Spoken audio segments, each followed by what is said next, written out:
정인신문과 관련해서 의견 준술 기회 드리겠습니다. 소추위원, 보링 말씀하십시오. 지난번 그 홍장원 심판정 증인신문과 오늘 국정원장 신문을 보면서 느낀 것이, 대통령인 제가 국정원 1차장인 홍장원에게 전화할 아무런 이유가 없는데 원장이 국내에 있느냐 해외 지금 미국에 출장 중인가에 대한 그 오해 때문에 이 전화가 부득이하게 돼가지고 지금 이렇게 시끄러워진 것 같습니다. 참 그런 점은 대단히 안타깝게 생각하고요. 제가 몇 가지만 좀 저걸 하겠습니다. 아까도 국정원장이 그 홍장원에 대한 해임 건의를 저한테 처음 한 것이 12월 5일경이라고 말씀을 하셨는데, 저는 이거는 12월 4일 밤이라고 분명히 기억합니다. 제가 집에서 쉬고 있는데 저한테 전화를 주셔서 첫 마디가 혹시 홍장원 1차장이 대통령님께 비화폰 전화를 드린 일이 있습니까? 라고 첫 번째 물으셨고요. 제가 아니 홍장원이가 저한테 왜 전화를 하죠? 그러고 일단 비화폰 확인하고 전화를 다시 드리겠습니다. 비화폰으로 왔기 때문에. 제가 딱 보니까 16시 00에 전화가 왔어요. 근데 제가 비화폰 소리가 거의 무음이고 약간의 진동만 있기 때문에 제가 못 받은 것 같더라고요. 그래서 제가 국정원장에게 다시 전화를 해서 아니 저 전화가 왔는데 이 친구가 나한테 대통령한테 왜 전화를 했나 그랬더니 이제 그때 비로소 이 얘기를 이제 시작을 하시는데, 국정원 간부의 그 해임 건의에 관련된 얘기이기 때문에 공개된 법정에서 다 말씀을 드릴 수가 없습니다. 국정원장도 그렇고 저 역시도 마찬가지인데, 분명한 사실은 벌써 몇 달 전부터 정치적 중립 문제와 관련해서 원장의 신임을 많이 잃은 상태였던 것을 제가 알 수 있었습니다. 그래서 제가 국정원장한테 좀 한 소리 했습니다. 아니 주례 보고를 하는데 국정원 1차장이 이렇게 원장의 그 신뢰를 잃은 상황이면 이만큼 중요한 정보가 어디 있느냐, 왜 나한테 이거를 미리 보고를 안 하셨습니까? 그랬더니 관찰을 좀 하다 보니 늦었습니다 라고 하면서 여러 가지 말씀을 하셨고요. 저는 즉시 원장님이 쓰는 사람인데 원장님이 그렇게 신뢰를 못하겠다 하면 인사조치 하십시오. 그리고 후임자는 누가 좋은지 생각해서 알려주십시오.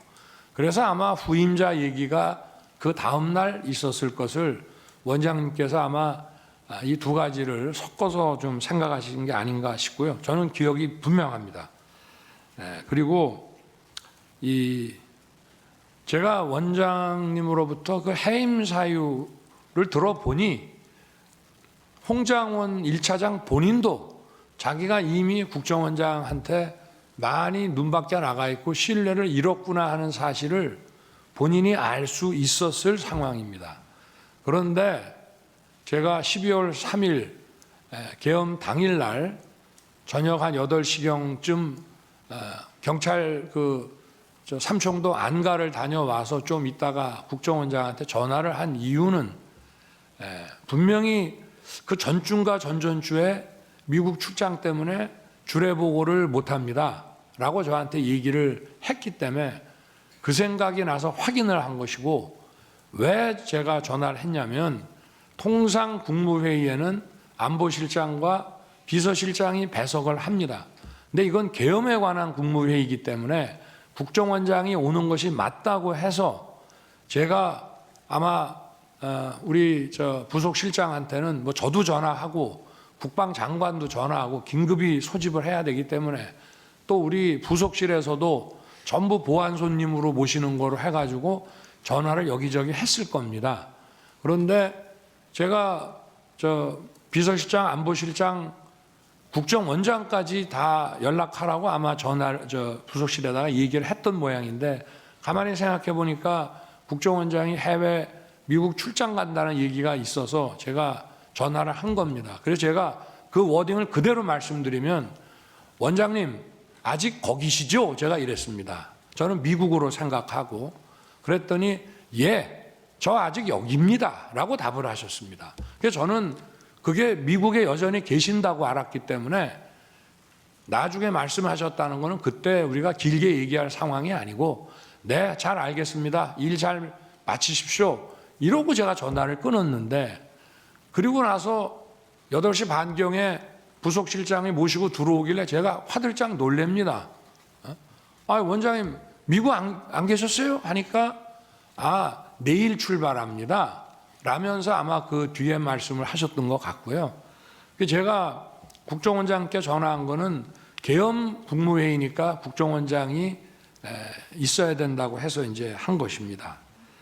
그리고 제가 이제 국정원장이 해외에 있는 줄 알고 홍장원 1차장한테 이제 그 원장 부재 중이니까 원 잘 챙겨라라고 얘기를 한 이유는 이제 그런 전화 하려고 전화했는데 안 받습니다.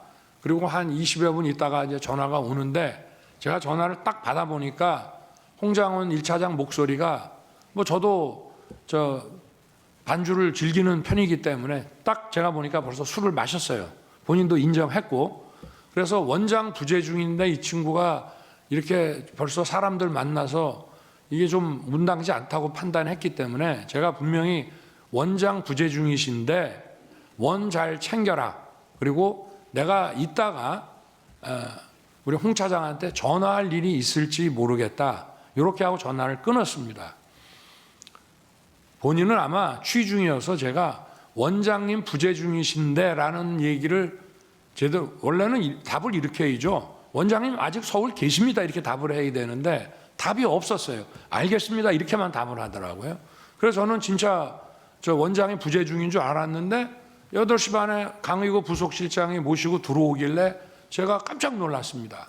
그래서 이제 쭉 그 국무위원들 와서 얘기가 이제 이어지고 제가 아마 원장님한테도 원장님 부재 중인 줄 알고 제가 홍장원 1차장한테 전화를 했습니다라고 말을 합니다. 왜냐하면 대통령은 차관이나 또는 뭐 기조실장 이런 사람한테 부득이하게 전화를 하게 될 때는 나중에 반드시 장관한테 이 사람한테 내가 이런 용건에 전화를 했다는 걸 알려줍니다. 그래서 제가 알려준 거고요. 그리고 나중에 제가 홍장원에게 전화한 것은 아까 전화를 하겠다는 얘기도 했고 또 생각해 보니 해외 출장 때 국정원 해외 담당 파트가 이런 경호 정보에 대해서 협조를 하니까 격려 전화를 한번 해줘야 되겠다고 해서 한 것인데 저는 그 아까 원장이 얘기를 했습니다마는 앞전에 김규원 원장 있고 안보실장 있을 때부터 계속 국정원이 유관 정보기관인 군 방첩사를 지원하라는 얘기를 뭐 수도 없이 해왔습니다. 그런데 홍장원에게 제가 전화를 밤 10시 넘어서 이제 11시 뭐 다 돼서 전화했다고 뭐 나온다는데 제일 첫 마디가 이겁니다.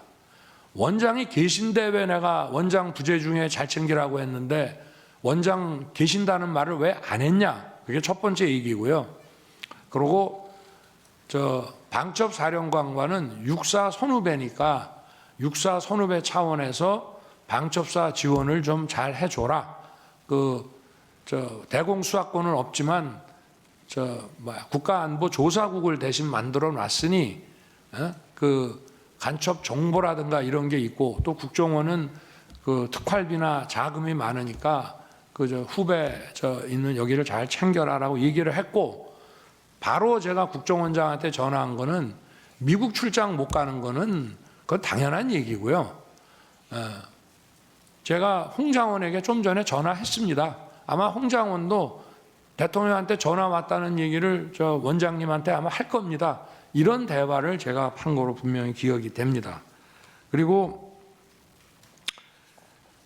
아까 국정원장도 자기가 홍장원에게 무슨 뭐 책 잡힐 일이 있었으면은 대통령에게 해임 건의를 못했을 거라고 한 것처럼 저 역시도 홍장원과 제가 부적절한 뭐가 있었다면 즉시 원장 판단에 따라서 조치하세요라고 제가 못했을 것이고요. 기간이 오래 걸린 게 아닙니다. 12월 6일 오전에 올라왔습니다. 그 해임 안건이 재가건이 인사혁신처로부터 올라왔는데 그날 제가 우리 여당 의원들이 국회에서 의원총회를 하는데 대통령께서 오셔서 이 비상계엄의 과정, 그 경위와 과정에 대해서 좀 한 말씀 해주셨으면 좋겠다고 해서 제가 고민하다 가기로 했는데 한동훈 대표가 오실 필요 없고 자기가 오겠다고 관저로 오겠다고 했기 때문에 제가 한동훈 대표가 온다니까 한동훈 대표 보는 앞에서 홍장원에 대한 해임 재가를 결재하는 것을 보여주려고 제가 조금 기다렸습니다.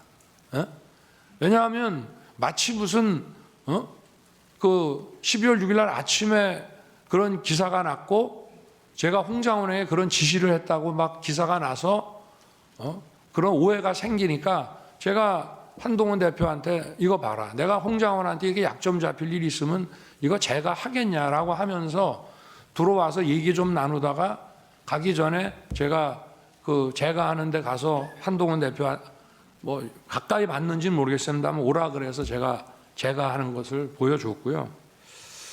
그리고 어쨌든 홍장원에 대한 해임 사유는 자세하게 말씀드리긴 어렵지만 하여튼 야권과 관련한 정치적 중립 문제가 심각하다는 말씀이었습니다. 근데 아까 뭐 전화 한번 한 거 가지고 원장도 뭐 여당 의원하고 전화하는데 뭐 야당 의원하고 그런 정도 문제는 아니라는 점을 이 자리에서 자세하게 말씀은 드리기 어렵습니다만은 그렇게 이제 말씀을 드릴 수 있고요. 그리고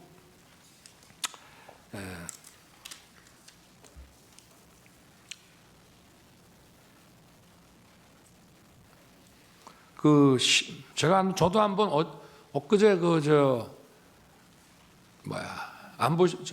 지금 안보실장이죠. 신원식 전 국방장관 증언 때문에 한번 곰곰이 생각을 해봤습니다. 그때 저녁을 총선 전에 먹은 기억은 저도 납니다. 그런데 그 자리는 국정원장과 방첩사령관은 계급은 중장이지만 중요한 국가정보기관 중에 하나고요. 과거에는 대통령이 주 1회나 2주에 한 번씩 방첩사령관, 옛날 보안사령관으로부터 직접 보고도 받았습니다. 근데 우리 정부에서는 특별한 일이 있을 때만 방첩사령관의 직보를 받고 정례 보고는 없앴습니다. 그래서 국정원장과 방첩사령관, 그 다음에 방첩사령관의 상사인 방첩사령관은 국방장관 직할입니다. 그래서 전용 모임을 만들었고 경호처장은 외부 인사라든지 또는 무슨 뭐 경제관료나 이런 사람들하고 식사 만찬 자리 할 때는 경호처장은 배석을 안 합니다만은 우리 내부 인사 또는 뭐 군이나 정보 관계자 할 때는 경호처장도 앉는 경우가 많이 있습니다. 그래서 아마 식사를 하게 됐던 것 같고요.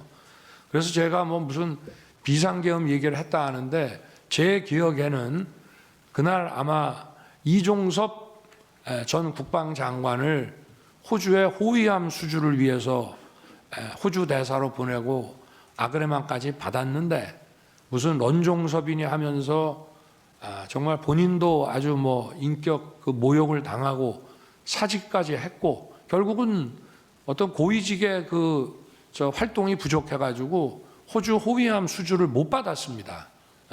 그리고 그거는 사실 굉장히 중요한 우리한테는 한호 해군 협력상 굉장히 중요한 거였는데 지금 그럴 만한 상황에 처해져서 아마 그 얘기를 하다가 제가 좀 화가 많이 났던 것 같고 왜 군인들은 국회에 불려가서 일어서 앉아 하면은 그렇게 바보 같은 짓을 하면서 자기들 주장도 똑바로 얘기를 못 하느냐 막 이런 얘기가 좀 나오다가 벌어진 상황이라는 그런 기억이 지금 나서 말씀을 드리고요. 그리고 제가 어제는 충분히 얘기를 못했지만 신원식 장관한테도 종종 그런 얘기를 합니다. 예를 들면 북에서 무슨 도발을 하더라도 그거를 정확하게 응징하고 손조치하는 거는 좋지만 그것이 더 확전되지는 않게 하라는 얘기를 늘 하기 때문에 아마 그 이후에도 그런 얘기를 제가 여러 차례 한 기억이 분명히 있습니다. 그리고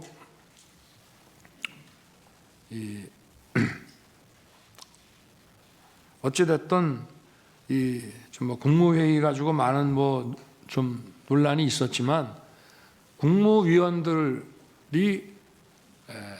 당시에 대통령실에 온 거, 제가 전화한 거, 또 국방부 장관도 전화하고, 또 먼저 온 사람이 전화하기도 하고, 또 대통령 부속실장이 전화하기도 하고, 이렇게 해서 가능한 한 연락되는 분들을 좀 빨리 하는데, 그래도 계엄과 관련해서는 주무부서인 국방부, 외교부, 또 행안부, 또 무슨 법무부 이런 데에는 또 무슨 행사가 있다고 하니까 집에 들어가지 말고 끝나고 바로 오라는 취지에서 좀 다른 위원들보다 일찍 도착을 한 것이지, 이 사람들하고만 얘기를 마치고 나서 만약에 정식 국무회의도 안 하고 할 것 같으면 안보실장하고 비서실장은 왜 오며 국정원장은 거기에 왜 왔겠습니까? 그거는 바로 그 국무회의라는 것이 필요하다는 것을 저도 명확히 알고 있었기 때문에 이제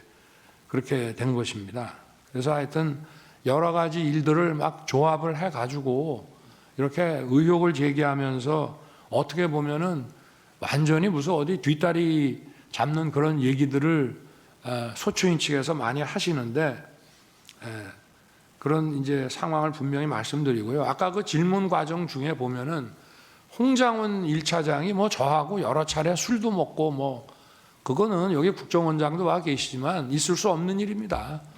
제가 행정부처의 어느 차관급 공무원을 데리고 대통령이 그렇게 할 수도 없고요.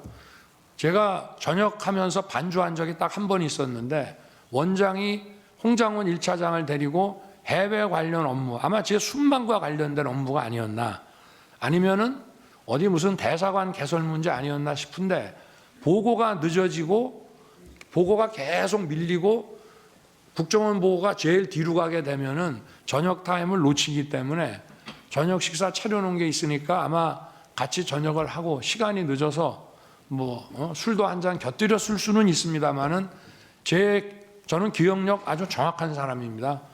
딱 한 번 식사한 적이 있습니다. 그런데 뭐 여러 차례 밖에다가는 그거 한 번 하고 홍장원 차장이 대통령하고 뭐 자주 술도 먹고 대통령하고 아주 가깝다, 대통령 부인하고도 가깝다, 이런 얘기를 막 하고 다녔다는 그런 얘기들이 많이 흘러다니고 있는데, 그거는 전혀 공직의 위계상 있을 수 없는 일입니다. 일단은 뭐 오늘 나온 얘기와 관련해서 뭐 드릴 말씀도 많이 있습니다만은 이 정도 하겠습니다. 감사합니다. 기회 주셔서. 재판장님, 발언권 좀 주실 수 있으시겠습니까? 발언을 하셨지 않습니까 지금? 저희가 지금 홍장원에 대해서 증인 신청을 다시 하고자 합니다. 증인 신청서는 이미 제출이 되었고요. 여인영은 지금 지난번 증인신문 이후에 자신이 홍장원에게 그런 요청을 한 적이 없다라고 진술을 하였고, 그러한 진술서를 기사에 언론에 배포를 했습니다. 그 부분에 대해서 저희가 증거로 제출했습니다만 소추인 측에서 부동의를 해서 지금 증거 능력이 부인되고 있습니다. 홍장원은 여인영과만 통화를 한 것이 아닙니다. 당일날 밤에 박선원과도 문자를 주고받았던 사실이 지난번 증인신문에 드러났고요. 요지가 뭔가요? 홍장원에 대해서 다시 저희가 주신문으로 시간 제한 없이 증인으로 신청하는 바입니다. 제가 서두에 홍장원에 대해서 재판부 평의를 거치겠다는 말을 안 했나요? 다시 한번 말씀드리는 바입니다. 네. 평일에 거쳐서 답을 주십시오. 휴정하고 오후 2시에 속개하겠습니다.